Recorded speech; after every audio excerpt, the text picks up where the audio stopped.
2026년 5월 11일 월요일 매일 성경 묵상을 시작하겠습니다.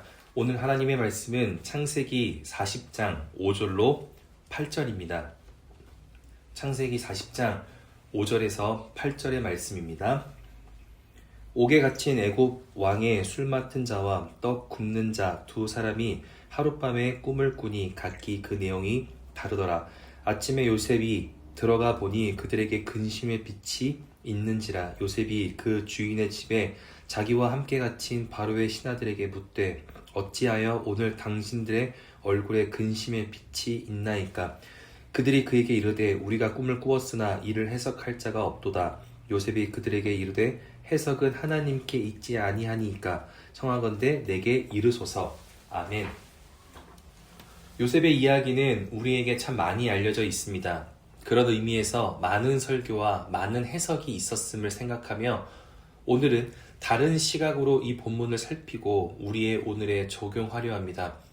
오늘 요셉이 감옥에 갇히고 이후 술 맡은 관원과 떡 맡은 관원이라는 높은 사람들을 섬기게 되며 결국 꿈 해석이라는 것으로 요셉의 인생에 극적인 변화를 기대하게 만드는 이 본문을 통하여 해석이라는 주제로 우리의 삶을 비춰보려고 합니다. 먼저 오늘 읽은 본문에는 삶의 문제를 해석하는 관점이 매우 다른 사람들의 이야기를 보여주고 있는데 그 중심은 당연 요셉과 나머지 사람들로서 다시 말하면 믿음의 해석과 세상의 해석의 차이를 오늘 본문은 말하고 있다는 것입니다. 요셉은 이미 보디발을 통하여 인생의 억울함과 분노를 경험하였습니다. 자신은 하나님을 믿고 하나님의 사람으로서 조금 더 부끄러운 짓을 하지 않았음에도 세상의 권력을 가진 여인을 통하여 억울하게 감옥에 들어왔습니다. 그러니 얼마든지 삶의 해석이 부정적이고 세상 사람들과 같이 가능성 있는 것에 집중할 수 있습니다. 하지만 요셉은 하루아침에 꿈을 꾸게 된 두 사람의 이야기를 각각 듣기 전에 자신이 가지고 있는 한 가지 기준을 먼저 말합니다. 그것은 8절에 요셉이 그들에게 이르되 해석은 하나님께 있지 아니하니까. 어떤 이야기든지 결국 해석은 하나님 편에서 한다는 것입니다. 그리고 해석을 시작하는데 요셉은 꿈속의 상징을 기준으로 매우 구체적으로 설명을 해줍니다.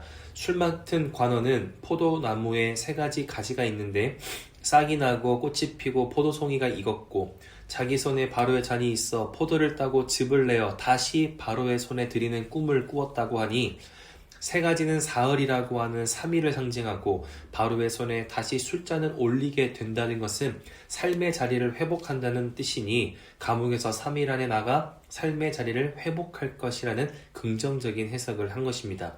그리고 떡 맡은 관원이 흰떡 3광주리가 자신의 머리에 있고 가장 위에 있는 광주리에 바로를 위하여 만든 각종 음식이 구워져 있는데 새들이 내 머리의 광주리에서 먹더라는 그 꿈을 꾸었다 하니 새 광주리 역시 사흘, 3일을 상징하고 광주리에 새들이 음식이 찾아와서 쪼아 먹는 것은 당신의 머리를 뜯어 먹는 것을 뜻하니 3일 안에 죽을 것이라고 부정적인 해석을 한 것입니다.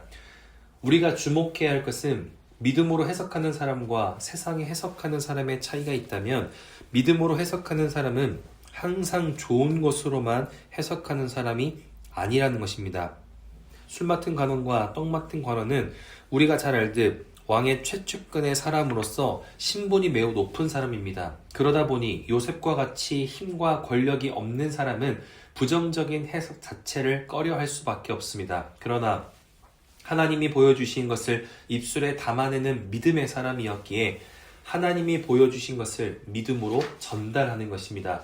그러니 우리가 말씀을 통하여 첫 번째로 기억해야 할 것은 나는 내 삶의 질문들을 믿음으로 해석하고 있는가입니다. 다시 말하자면 정직하게 돌아보고 있느냐는 것입니다. 사람의 연약함이 있다면 늘 일관될 수 없고 많은 것에 늘 영향받는 존재라는 것입니다.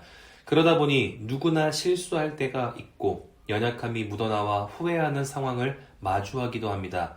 그래서 감추고 싶기도 하고 외면하고 싶기도 하고 다른 것으로 덮고 넘어가고 싶기도 하여 늘 좋은 것으로만 삶을 해석할 수 있습니다. 그러나 믿음은 정직하게 우리를 돌아보게 하여 회개할 것은 회개하게 하고 권면할 것은 권면하고 올바른 것을 내 삶에 마주하게 만듭니다. 왜냐하면 믿음은 사람과 세상을 향하는 하나님의 마음이기 때문입니다. 그래서 믿음으로 우리의 삶을 돌아보고 해석할 때 인생의 어려움 중에서도 하나님의 뜻이라면 그 어려움을 돌파하게 만들고 인생이 잘 되는 중에서도 하나님의 뜻이라면 우리를 돌이키게 합니다. 그것이 우리를 살리시는 하나님의 인도하심이기 때문입니다. 그러니 우리의 삶을 내가 해석하기 좋고 세상이 보기에 아름다운 것으로만 해석하는 것이 아니라 하나님의 말씀과 하나님이 허락하시는 믿음 안에서 의롭게 해석할 수 있길 바랍니다. 그것이 우리의 인생의 가장 명확하고 구원의 길인 줄을 믿습니다. 마지막 두 번째로 우리가 기억해야 할 것은 믿음으로 내 삶을 해석하되 하나님의 일하심을 해석하면 안 된다는 것입니다. 무슨 말인가 하면 요셉은 하나님이 깨닫게 하시고 확인하게 하시는 그 하나님의 은혜로 믿음으로 너와 나의 삶의 문제를 해석하였습니다. 그런데 14절에 당신이 잘 되시거든 나를 생각하고 내게 은혜를 베풀어서 내 사정을 바로에게 아뢰어 이 집에서 나를 건져 주소서. 15절에 나는 히브리 땅에서 끌려온 자요 여기서도 옥에 갇힐 일은 행하지 아니하나이다. 즉 삶을 해석하던 요셉이 하나님의 일하심을 해석하기 시작하는 것입니다. 자신이 믿음 안에서 돌아보니 하나님께서 어떤 사람의 인생 가운데 말씀하시고 인도하시는데 자신의 삶에도 그 하나님의 일하심이 일어나길 바라며 자신의 상황을 가능성 있는 것에 부탁하며 이야기하는 것입니다. 그리고 3일 안에 그 사람이 자신이 해석한 대로 감옥에서 나가니 아마도 요셉은 자신의 삶에도 하나님의 일하심의 축복이 있을 것이라 그렇게 기대했을 것입니다. 하지만 창세기 40장의 마지막 23절을 보면 술 맡은 관원이 요셉을 기억하지 못하고 그를 잊었더라. 요셉이 기대했던 하나님의 일하심이 자신의 인생에는 시작되지 못했던 것입니다. 이처럼 믿음으로 내 삶을 해석하는 사람들은 나의 오늘에 하나님이 이것을 원하시는구나, 내가 지금 이렇게 결단해야겠구나, 내가 이것은 이렇게 해야겠구나를 해석하고 생각하는 사람들이지 하나님은 이렇게 하실 것이다, 하나님은 이렇게 하실 수밖에 없다, 하나님은 이렇게 하신다, 하나님의 일하심을 해석하고 그것에 지나친 기대와 의존하는 사람들이 아니라는 것입니다. 그렇게 하나님의 일하심에 기대하고 의존할 수밖에 없는 간절함과 긴급함은 있겠지만 하나님의 일하심은 아쉽게도 나의 간절함과 나의 긴급함에 맞추어져 있는 것이 아니라 하나님의 시간, 하나님의 때에 맞추어져 있다는 것을 기억해야 합니다. 오히려 나의 간절함으로 하나님의 일하심을 해석하는 것은 하나님의 시간이 아니라 나의 시간으로 해석하는 것이기에 오히려 우리의 마음을 상하게 할 것입니다. 그리고 그 마음의 상함은 하나님이 주신 것이 아니라 내가 만들어낸 것이기에 나 홀로 싸우고 견디고 이겨내야 하는 또 다른 삶의 갈등이 될 것입니다. 그러니 오늘 하루 우리는 이것을 확인해야 합니다. 나는 나의 삶을 믿음으로 정직하게 해석하고 있는가, 아니면 나의 바램으로 해석하고 있는가, 그리고 나는 나의 삶을 해석하고 있는가, 아니면 하나님의 일하심의 때를 계산하고 있는가. 사람은 반드시 선택할 상황이 찾아오고 그 선택을 하기 위해선 좋은 해석이 필요합니다. 그리고 좋은 해석을 하기 위해선 깊고 넓은 지혜가 필요한데 사람의 해석은 언제나 자기 중심적일 수밖에 없기에 나의 연약함이 묻어납니다. 오늘 요셉도 믿음의 해석을 내어놓았지만 결국 자신의 욕심과 기대감으로 하나님의 일하심을 계산했고 결국 하나님은 요셉을 기억하지 못하도록 잊어버리게 만드시며 요셉의 뜻에 맞추어 일하지 않으시고 하나님의 뜻에 맞추어 일하셨습니다. 이것이 믿음으로 우리의 삶을 해석해야 하는 이유고 믿음으로 하나님의 일하심을 해석하지 않아야 할 이유입니다. 믿음은 우리를 조급하게 하는 것이 아니라 우리의 삶을 평안하게 하는 것이고 하나님은 우리의 삶을 깨닫게 하시는 분이시지 하나님의 일하심의 순간을 계산하게 만드시는 분이 아니기 때문입니다.